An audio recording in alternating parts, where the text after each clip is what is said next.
परम पूज्य श्री साहिब जी, सम्मानीय भक्त सज्जनों, भक्तिमयी माताओं, बहनों एवं प्यारे बच्चों, सदगुरु कबीर ने कहा है, खलक सब नाम अपने को बहुत कर सर पटकता है। हमन गुरु ज्ञान आलिम है, हमन को नामदारी क्या। एक लंबा भजन है जो बहुत प्रसिद्ध पद है। उसी पद की ये दो पंक्तियां हैं। सदगुरु कहते हैं, खलक सब नाम अपने को। खलक संसार, संसार के लोग नाम कमाने के लिए बहुत कर सर पटकता है। बहुत सर पटकता है मतलब बहुत भाग दौड़ करते हैं, बहुत प्रयास करते हैं और अपना नाम फैलाने के लिए, नाम चलाने के लिए अथक परिश्रम करते हैं, जायज नाजायज कर्म करते हैं। परंतु साहब कहते हैं, हमन गुरु ज्ञान आलिम है। मैं इस नामदारी के चक्कर में ना पड़ करके गुरु के ज्ञान में डूबा हुआ हूँ और गुरु ज्ञान में मस्त हूँ। मुझे नाम फैलाने की इच्छा ही नहीं हो रही है। नाम मेरा चल जाए, लोग जान जाएं बहुत दुनिया में, तो भी मुझे क्या मिलेगा। जिसने भीतर के रहस्य को समझा, जिसने अपने आप को पहचाना, आत्मधन को जिसने समझा, वो नाम चलाने में नहीं भटकेगा। नाम अपने आप में कितनी मिथ्या चीज है। नाम से मेरा कोई संबंध ही नहीं है। केवल मानने का ये झंझट है। मान करके हमने मान लिया है ऐसा कि ये नाम मेरा है और मेरा और कुछ नहीं है।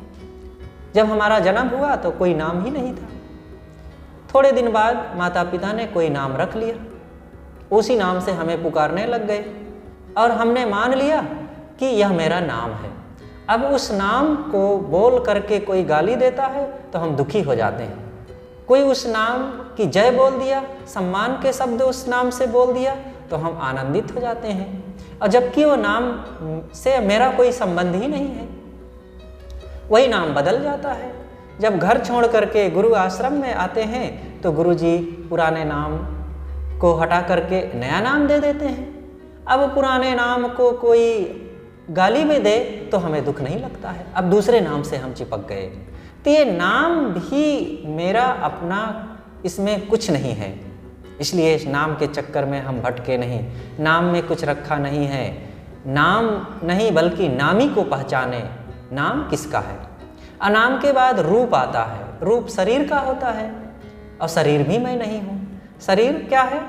शरीर हड्डी, मांस, चाम, मल, मूत्र और अनेक हाथ पैर, आँख, नाक, कान, अंगों का ये समूह मात्र है और इसको हम अपना रूप मानते हैं।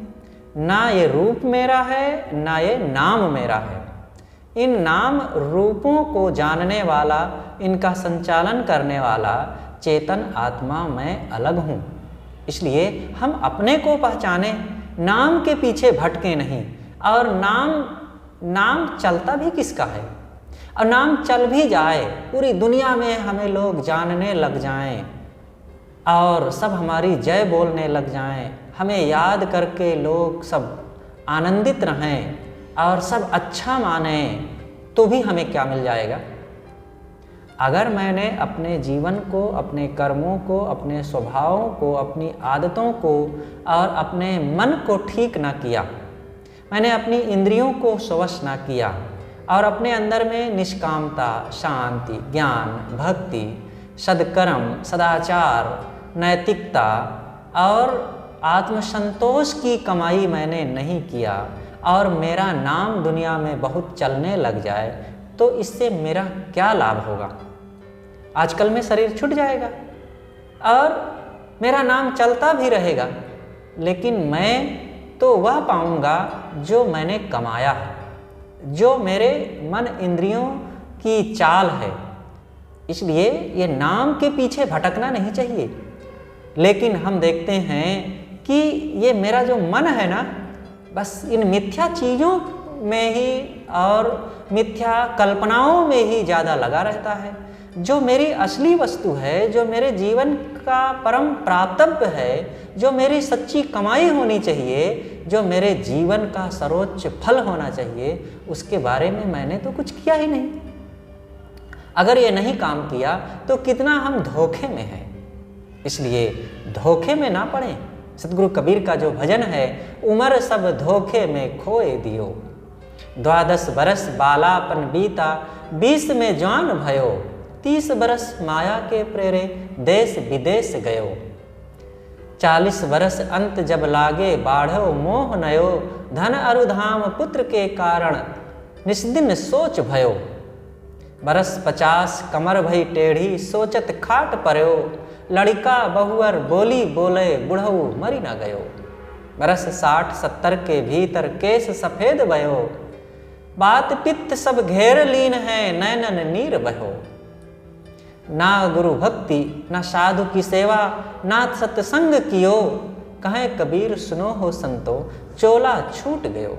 एक दिन आएगा चोला छूट जाएगा, शरीर जहाँ का तहाँ पड़ा रह जाएगा, इसको लोग गाड़ देंगे, दफना देंगे, जला देंगे।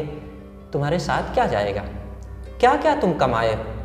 धन कमाए हो, बहुत धन का गर्व है, और इसी धन को कमाने के लिए बहुत आपाधापी किए हो, बहुत लोगों को सताए हो, और आज भी इसको छाते पेट लगाए चिपकाए बैठे हो। ये कितना तुम्हारे काम आएगा?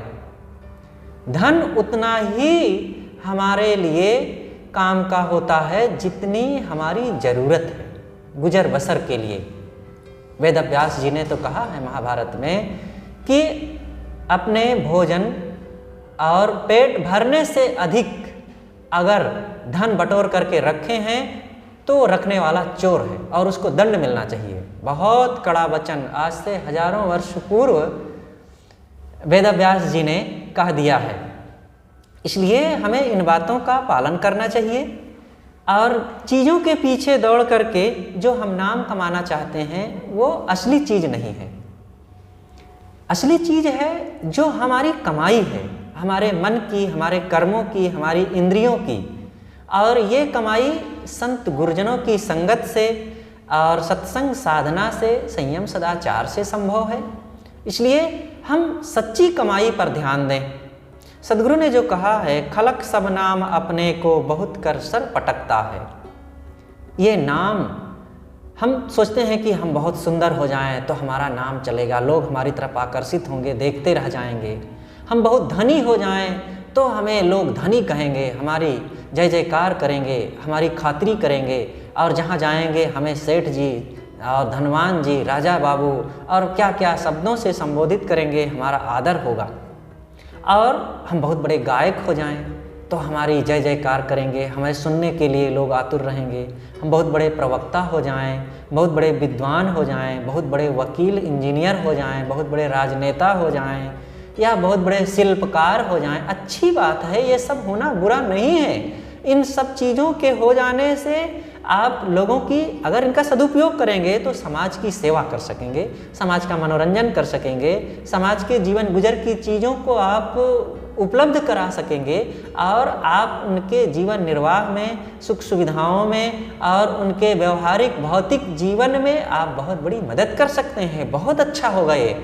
लेकिन आप इसके लिए नहीं बल्कि नाम कमाने के लिए और लोगों में प्रतिष्ठा कमाने के लिए, ये योग्यताओं को हासिल करने में जायज़ नाजायज़ जिस किसी ढंग से आगे बढ़ते रहते हैं और इसी के लिए रात दिन अपना समय खपा रहे हैं। अपनी जो मूल चीज़ है, मूल कमाई है, जीवन का जो उद्देश्य है, उसके बारे में नहीं सोचते हैं तो ये जीवन धोखे में बिता रहे हैं। आप बाहर का नाम कमाएं, धन कमाएं और यश कमाएं, आपका चारों तरफ सुकीर्ति फैले, अच्छा है। लेकिन इन सुकीर्तियों में सबसे ज़्यादा महत्वपूर्ण सुकीर्ति है कि साधना की कमाई, मन इंद्रियों की पवित्रता की कमाई, इसमें आप बहुत फायदा कमाएंगे। वर्तमान में जीवन गुजर, आखिर जीवन गुजर के लिए सब लोग प्रयास करते हैं कि धन हो। धन गुजर के लिए है, सेवा के लिए है। तो आप जब सद्कर्म करेंगे, संयम सदाचार से रहेंगे, मन इंद्रियों को पवित्र करेंगे, आत्मज्ञान आत्मबोध की स्थिति की कमाई करेंगे और निष्काम दशा में जीवन जीने का प्रयास करेंगे, तो आपको बहुत बड़ा लाभ होगा, और वह लाभ यह है कि बड़ी बड़ी प्रतिष्ठाएं आपको मिलेगी, आपके पास लोग बैठना चाहेंगे। शांति की सुगंधी पाने के लिए आपको लोग आदर की दृष्टि से भी देखेंगे, आपको बुलाना चाहेंगे, आपको सुनना चाहेंगे, और इतना ही नहीं, आपको जीवन निर्वाह की चीज़ें लोग देना भी चाहेंगे, क्योंकि लोगों के पास चीज़ है, शांति नहीं है। और आप जब संयम, सदाचार, सद्कर्म की कमाई करके लोगों को जीवन सही ढंग से जीने की युक्ति देंगे तो निश्चित है आपको लोग धन भी देंगे, तो आपका जीवन निर्वाह भी होगा। और साथ साथ आप जब संयम के पथ पर, सदाचार के पथ पर और शांति और स्वरूप ज्ञान के पथ पर चलेंगे तो आपके मन में बड़ी प्रसन्नता, बड़ी शांति, निश्चिंतता, निर्भयता और बड़े आनंद की अनुभूति होगी। और ये आपका दोहरा लाभ, जीवन निर्वाह भी बढ़िया और शांति की भी कमाई, और साथ साथ बाहर से आप यश भी कमाएंगे। तो कितना बड़ा लाभ है। इस लाभ से बढ़ करके संसार का और भी कोई लाभ हो सकता है भला? चाहे जितना आप भौतिक चीज़ों में बढ़ जाएं, हम ये नहीं कहते हैं कि सब त्यागी वैरागी हो जाएं।